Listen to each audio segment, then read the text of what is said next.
রাজধানীর উত্তরায় milestone school and কলেজে বিমান দুর্ঘটনায় শিক্ষার্থীদের নিহত হওয়ার ঘটনায় সাবেক প্রধান উপদেষ্টা ডক্টর মোহাম্মদ ইউনূস ও অন্তর্বর্তী সরকারের সাবেক আইন উপদেষ্টা ডক্টর আসিফ নজরুল সহ ১৬ জনের বিরুদ্ধে মামলা দায়েরের আবেদন করা হয়েছে। বৃহস্পতিবার সকালে ঢাকার মেট্রোপলিটন ম্যাজিস্ট্রেট আরিফুল ইসলামের আদালতে মামলাটির আবেদন করেন নিহত শিক্ষার্থী উক্কো সাইং মারমার বাবা উসাইমং মারমা।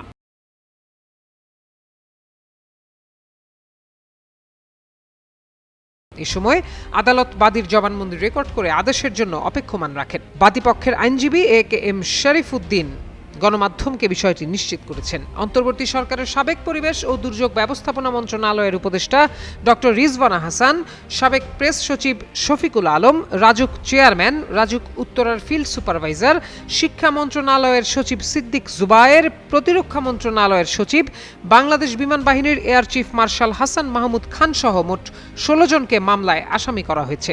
গত বছরের ২১ জুলাই দুপুরে মাইলস্টোন স্কুল অ্যান্ড কলেজ ক্যাম্পাসের একটি ভবনের ওপর আছড়ে পড়ে বিমান বাহিনীর একটি প্রশিক্ষণ বিমান। এতে ৩৬ জনের মৃত্যু হয়, যার মধ্যে ২৮ জনই শিক্ষার্থী।